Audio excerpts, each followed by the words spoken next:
எல்லோருக்கும் வணக்கம். வெஜ் கைவ் சேனலுக்கு உங்களை அன்புடன் வரவேற்கிறேன். இன்னைக்கு நம்ம தை வெள்ளிக்கிழமைக்கு உண்டான ஒரு பிரசாதம் தேங்காய் பால் அல்வா. இது வந்து மதுரை பக்கத்தில் ரொம்ப ஃபேமஸ்ஸு. அடுத்தா போல் எப்படின்னா, கோயிலுக்கு தை மாதம் கோயிலுக்கு போன தேங்காய், வீட்டில் தெய்வத்துக்கு உடைக்கிற தேங்காய் அப்படின்னு நிறையா இருந்ததுனாலும் ஒன்று தேங்காய் பால் குழம்பு வைப்பாங்க, இல்லைன்னா இந்த தேங்காய் பால் அல்வா தான் செய்வாங்க. அந்த அல்வா தான் இன்றைக்கி எப்படி செய்கிறதுங்கிறத பார்க்க போகிறோம். வாங்க. ஒரு மீடியம் சைஸ் தேங்காயை பூத்திருவி வச்சுருக்கேன். அதோட ஒரு 4 பாதாம், இதுக்கு மினிமம் 4 பாதாம் போதும். நான் கூட ஒரு 4-5 சேர்த்து ஊற வச்சுருக்கேன். ஊற வச்சுட்டு தோலை எடுத்துட்டு இந்த தேங்காயோடு சேர்த்து வச்சுக்கணும். அதே மாதிரி ஒரு 4லேருந்து 5 ஏலக்காய் இந்த தேங்காயோடு சேர்த்து போட்டு நம்ம பால் எடுக்க போகிறோம். இதுக்கு வந்து சாதாரணமாக தண்ணி ஊற்றியும் அரைக்கலாம், இல்லை இந்த தேங்காய் உடைச்ச தண்ணி இருந்தால் அதையும் ஊற்றி அரைக்கலாம். நான் அந்த மாதிரி எடுத்து வச்ச தண்ணியை ஊற்றி தான் அரைக்க போகிறேன். இந்த தேங்காயிலேருந்து எடுத்த தேங்காய் தண்ணி பத்தாததுக்கு தண்ணி ஊற்றிக்கலாம். இப்போ ஒரு தடவை நல்லா சும்மா அரைச்சி விட்டுட்டு நம்ம இந்த தேங்காய் தண்ணியை சேர்த்து நல்லா அரைச்சி எடுத்து பால் எடுக்க போகிறோம். மொத்தம் இது வந்து 2 பால் எடுக்கணும். 2மா சேர்ந்து 300 ml வரைக்கும் இருக்கலாம். இப்போ அரைச்ச தேங்காயை வந்து பால் எடுத்துக்கிறோம். 2 பால், முதல் பால் தேங்காய் தண்ணியை ஊற்றி எடுத்துருக்கோம். பத்தலைன்னா 2வது பால் தண்ணி ஊற்றி எடுத்துக்கலாம். தேங்காய் தண்ணியே இருந்துச்சுன்னு சொன்னால் 2 டம்ளர், அதாவது 300 ml வர்ற அளவுக்கு தேங்காய் பால் இளநீ, அதாவது தேங்காய் தண்ணி ஊற்றி எடுத்துக்கலாம். இப்போ 1 டம்ளர் பாலை நான் உள்ளே ஊற்றிட்டேன். 2வது பாலை பேனில் ஊற்றியிருக்கேன். இதோட 3 டேபிள் ஸ்பூன் அளவுக்கு கார்ன்ஃப்ளவர் சேர்த்துருக்கோம். அடுப்பு பற்ற வைக்கலை. கார்ன்ஃப்ளவரை சேர்த்துட்டு நல்லா சும்மா ஸ்பூனை வச்சு கிண்டி விடணும். கிண்டி விட்டிங்கனால அது கரைஞ்சிரும். இப்போ பாருங்கள், நல்லா கரைஞ்சிருச்சு. தேங்காய் பால், நம்ம எடுத்த தேங்காய் பாலில் 1 பால் மட்டும் போட்டிருக்கோம். அதோட 3 டேபிள் ஸ்பூன் கார்ன்ஃப்ளவர் போட்டு இது பண்ணி நல்லா மிக்ஸ் பண்ணுறோம்.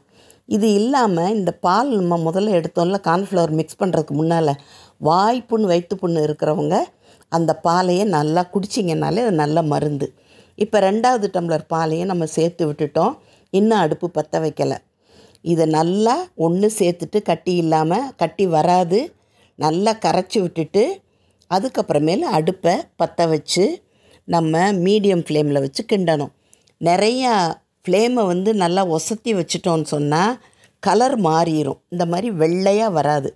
அதாவது கார்ன்ஃப்ளவர் வெந்து கலரில் மட்டும்தான் வரணும். தேங்காய் பாலும் அதுவும் கலர் மாறி வரக்கூடாது. தேவைன்னா ஃபுட் கலர் சேர்த்துக்கலாம். மஞ்சள் கலரோ இல்லை லேசாக லைட் கலர்ஸ் ஏதாவது சேர்த்துக்கிறலாம். நான் வந்து எந்த ஃபுட் கலரும் சேர்க்கலை. இப்போ பாருங்கள், கொஞ்ச நேரத்தில் அது கெட்டிப்பட ஆரம்பிச்சிடும். மீடியம் ஃப்ளேம்லேருந்து லோ ஃப்ளேமுக்கு தீயை மாற்றிடணும். மாற்றிட்டு கைவிடாமல் கிண்டிக்கிட்டே இருக்கணும். கலர் மாறக்கூடாதுங்கிறது தான் முக்கியம். இப்போ சின்ன சின்னதாக பபிள்ஸ் வர ஆரம்பிக்கும். அந்த மாதிரி பபிள்ஸ் சின்னதாக வந்துச்சுன்னு சொன்னால் நம்ம வச்சுருக்கிற தீ வந்து கரெக்டான அளவில் இருக்குதுன்னு அர்த்தம். அது இல்லாமல் கலர் மாறியோ பெருசாக பபிள் வந்தாலோ தீ அதிகமாக இருக்குது. அதனால் லோ ஃப்ளேம்லேயே வச்சுக்கிட்டு இதை கிண்ட ஆரம்பிக்கணும். இப்போ பார்த்திங்கனாலே உங்களுக்கு நல்லாவே தெரியும். இந்த சமயத்தில் 1 டேபிள் ஸ்பூன் அளவுக்கு நெய் சேர்த்துக்கிறோம்.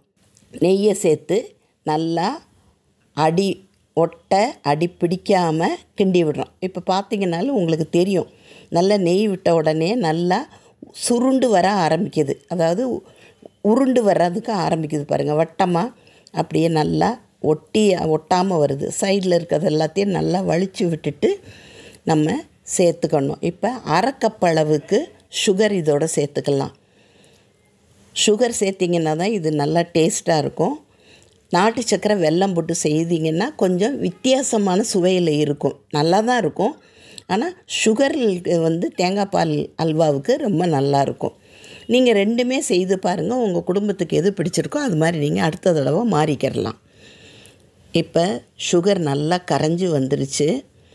கரையிற அளவுக்கு நல்லா கிண்டி விடணும்.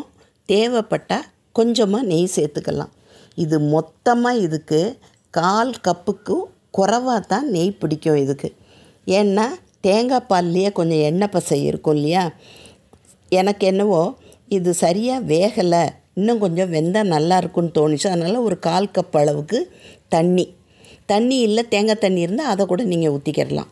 நான் வெறும் தண்ணி தான் சேர்த்தேன். ஏன்னா தேங்காய் தண்ணி எல்லாத்தையுமே 300 ml சேர்த்து எடுத்துட்டேன், அரைச்சிட்டேன். அதனால் இப்போ நான் வெறும் தண்ணி தான் ஊற்றிக்கிட்டேன், கலர் வெந்து வரணும் அப்படிங்கிறதுக்காக.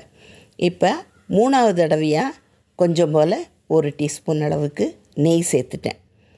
கொஞ்சம் டீஸ்பூனாகவே இதுக்கு சேர்த்துக்கலாம். ஒரு சிலர் இந்த தேங்காய் பால் அல்வாவுக்கு தேங்காய் எண்ணெய் ஊற்றி கூட செய்வாங்க. அதுவும் நல்லா தான் இருக்கும். தேங்காய் எண்ணெய் பிடிக்குங்கிறவங்க, நெய் வாசனை பிடிக்காதவங்க அந்த மாதிரியும் செய்துக்கரலாம். இப்போ பாருங்கள், நல்ல பபிள் வர ஆரம்பிச்சிருச்சு. சின்னதாக சின்ன அடுப்பில் மாற்றிக்கோங்க. இப்போ நல்லா அடி ஒட்டாமல் நல்லா கலர் மாறிடுச்சு. இந்த சமயத்தில் நமக்கு தேவையான அளவுக்கு முந்திரி பருப்பை நெய்யில் வறுத்து போட்டுக்கலாம்.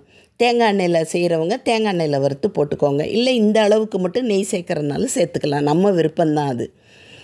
நல்லா கோல்டன் கலரில் வந்த உடனே இதை எடுத்து நம்ம ரெடி பண்ணி வச்சுருக்கிற தேங்காய் பால் அல்வாவோட சேர்த்துட்டு நல்லா கிண்டி விட்டுறலாம். இப்போ நான் கீழே அடுப்பிலேருந்து இறக்கிட்டு தான் இந்த முந்திரி பருப்பை சேர்த்துருக்கேன். இது ரொம்ப டேஸ்டியாக இருக்கும். இதுவும் பிரசாதம்தான். இந்த தை வெள்ளிக்கிழமைக்கு தேங்காய் பால் அல்வா செய்யலாம். இல்லை நிறைய தேங்காய் இருந்ததுனால இந்த அல்வா செய்யுங்க, எல்லாருக்குமே ரொம்ப பிடிக்கும். அவ்வளோ டேஸ்ட்டாக இருக்கும். இந்த வீடியோ உங்கள் எல்லாருக்கும் பிடிச்சிருக்குன்னு நினைக்கிறேன். பிடிச்சிருந்தால் லைக் பண்ணுங்கள், ஷேர் பண்ணுங்கள், சப்ஸ்கிரைப் பண்ணுங்கள். அடுத்த வீடியோவில் சந்திக்கும் வரை நன்றி, வணக்கம்.